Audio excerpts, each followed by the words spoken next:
Yo, it's Bobby G here with local MMA expert Jeff Osborne, who you're just coming off a huge hook and shoot event over the weekend. So congratulations on that. Thank you. Partly due to you guys. Hey, you know we get the word out, but you provide the product. So congratulations on your latest hook and shoot show. And Jeff has joined me once again to do our predictions for UFC 171, which is this Saturday night on pay-per-view. We're going to start with.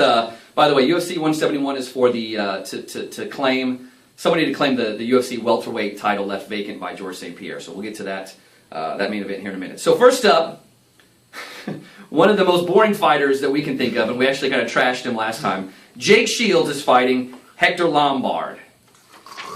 Jeff, on to the second fight of the night. No, this one could potentially just be a snooze fest. I mean, Lombard's a killer, man. He is. I really feel like he is going to beat Jake down and just deliver a beating. You know, That's what we hope for. Yeah, I mean, nothing against Jake, but if Jake has his way, it's going to be 3 rounds of grappling, submission attempts. Man love making. I'll go ahead and pick first, because I don't want to feel like I'm copying you. I don't think Hector's going to submit Jake. But I don't think Jake is going to beat down Hector. I have Hector winning by TKO in the second round. I had him by decision. Okay. Very grueling ground and pound. I mean, he may very well club Shields into submission. I don't know. But He might. I think it's going to go the distance. Right on. So decision for Lombard, ref stoppage in the second for Lombard. Next fight, going from one of the most boring fighters to a guy who's put on some of the most exciting fights in the UFC, and that's Diego Sanchez taking on Miles Jury. Undefeated Miles Jury. Yeah, Jury is very tough. Yeah. But as far as experience advantage and delivering on the night of the show, I like Sanchez. I mean, yeah.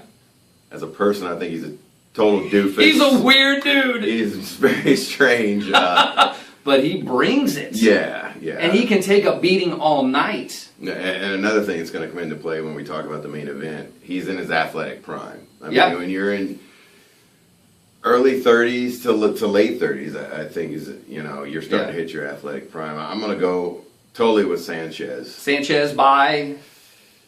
I don't know. I don't even have. I'll say decision. Okay. Well, I'm going to go the other route. I do like Diego a lot, and we've seen him on the receiving end of a lot of beatings. And I think it'll go to the distance, and I think he'll keep up. But I'm gonna give the edge slightly to Miles Jury by decision. Moving on to Carlos Condit versus Tyrone Woodley. Or is it Tyron? There's no E on the end. Is it Tyron or Tyrone? I don't know. I don't know either. I'm going to go ahead and make my pick here. Both these guys are exciting to watch. Yeah. Tyrone can certainly bring it. He's had some exciting fights. But I'm going to pick Carlos Condit by TKO in the third round.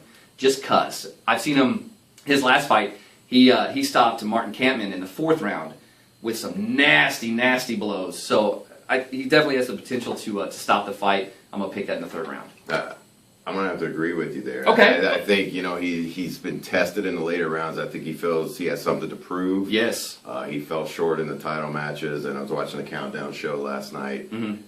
He's looking to destroy someone. I've always been a Condit fan. I'm going to go exactly like you, TKO in the third round. I think the ref's going to stop it. Right on. Which brings us to the main event of the night. 2 more welterweights. Johnny Hendricks, who a lot of folks thought won the belt last time he fought against GSP, taking on Robbie Lawler, who has just been rolling through people.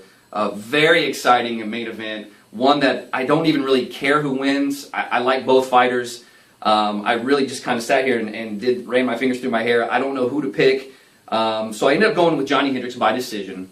I don't think Robbie's going to win the wrestling match. I think it might come down to takedowns to wrestling, and I think Johnny has the advantage there, and I think he's going to win at the end of the fifth round. Yeah, I think Hendricks does have the takedown advantage. We may see Robbie on his back way more than usual, but I'm an old school guy.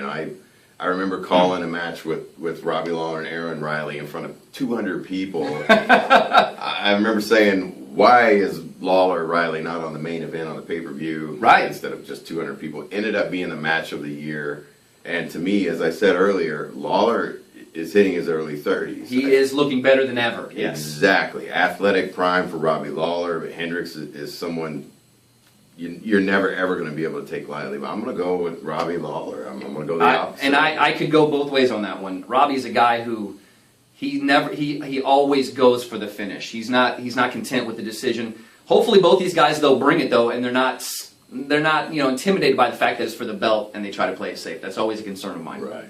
So we've got Lawler by decision. Yeah, I'll go by decision. And Hendricks by decision. So follow along Saturday night. We disagree on a few of them, but it should be it's a very exciting looking card on paper. Hopefully it translates to pay-per-view as well. Before we go, Jeff, I know you've got PopCon coming up. Probably before the next time we talk again, your PopCon event will happen. Real quickly, tell folks what that is. It's just a big pop culture convention. We have the Dark Knight, Tumbler, the Batmobile. Misha Tate's coming back to Evansville. Yes. Sorry, go ahead. I'm looking forward to the costumes and everything. It's going to be a great family fun weekend. Where and when? April 4th and 5th at the National Guard Armory. Proceeds are going directly to military families and their children. Directly to them. That's awesome, man. So where can folks get more information somewhere about it? pop-con.org. There you go. Check it out. Also, if you would, subscribe to this YouTube channel. It's youtube.com/103GBFRocks. Subscribe to that, and then that way you can watch more of these wacky little videos. Jeff, thanks again for coming in. We'll see how we do on Saturday night. Thank you, man.